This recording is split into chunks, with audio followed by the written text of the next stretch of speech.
Which brings us to the fourth scenario, Leshniv.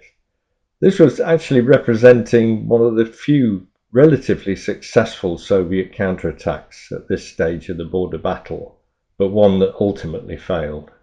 As well as T-34s and KV-1s, it also features the T-26 in numbers. This thinly armoured tank, target class 5, had a gun class 4, similar to the BT-7's weapon, and HE with 3D6 capabilities. This was an attack that was hastily mustered to come from the south towards the town of Berestechko. It was carried out by the Soviet 12th Tank Division, then supported by the Soviet 34th Tank Division. These numbers sound grand, but in fact only 75 tanks from the 12th were able to start the assault. Amongst this armour were some KV-1s. Here we can see potentially a crucial moment in the battle. This is assuming that the Russian armour managed to reach Hill 241 and German reinforcements in the force of a Kampf group from 16th Panzer Division managed to meet them.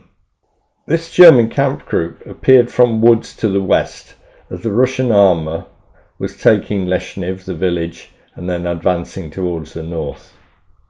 Here we can see that Russian infantry has occupied Leshniv and hoping to hold this as a springboard for the Russian armour to move forward.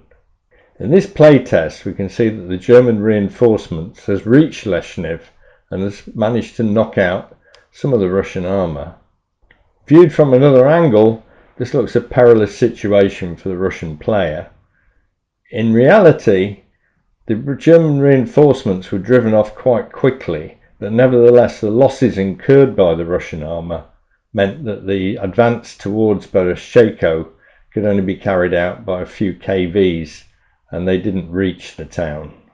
To the east, 34th Tank Division started its assault behind the 12th Tank Division.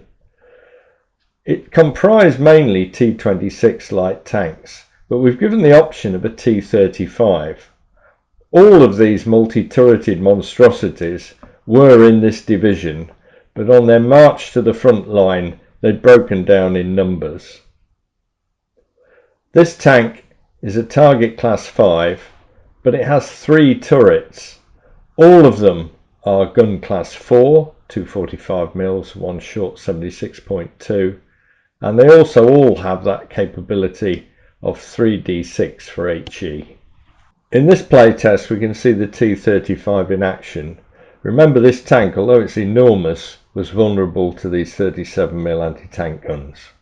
The game changer in this scenario is the arrival, very late in the order of play, of an 88mm gun.